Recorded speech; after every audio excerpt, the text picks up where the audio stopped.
Hey, Solomon gives his boys some dating advice. I don't know if at this point they were married or maybe looking for a girl, but man, I can appreciate verse 7 of Proverbs 27. It says, when you are full, you will not even eat honey.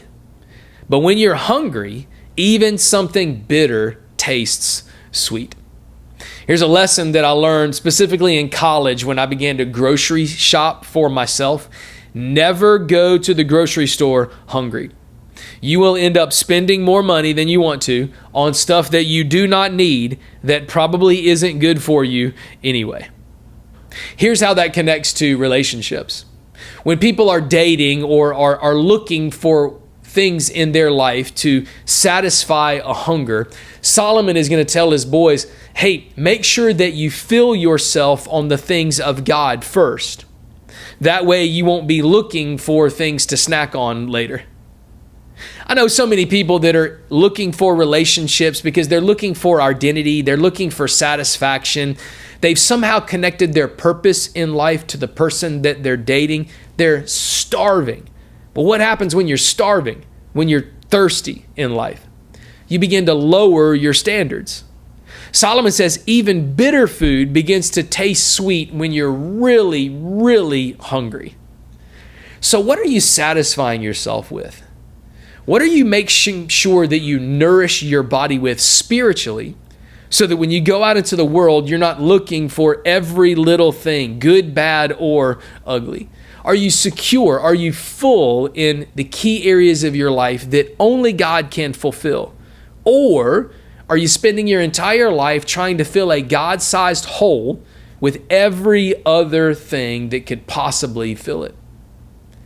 When you're full, then you won't chase other things that don't matter. Shoot, even the good stuff doesn't even look as appealing when we're satisfied in God. Find your satisfaction in God. Don't spend a bunch of your time chasing other things to fill that gap. Verse 10, never abandon a friend, either yours or your father's. When disaster strikes, you won't have to ask your brothers for assistance. It's better to go to a neighbor than to a brother who lives far away.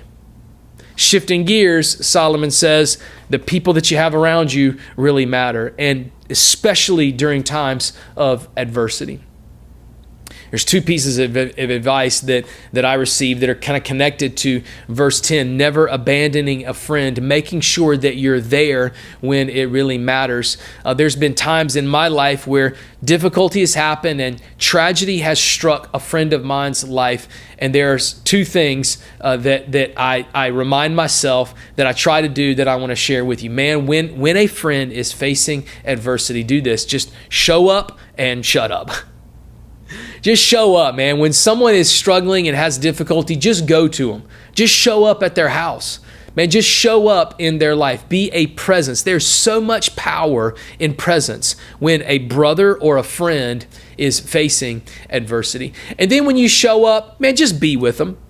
You don't have to feel like you need to explain it. You don't have to go in and preach some sermon about why these things are happening to them and here's what God means by it. Man, you don't even know. It's unfolding right in front of them.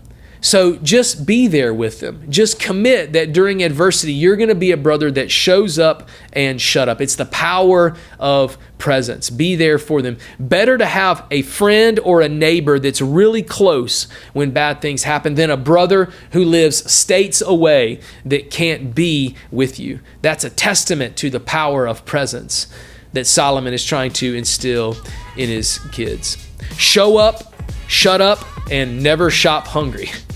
That's Proverbs chapter 27.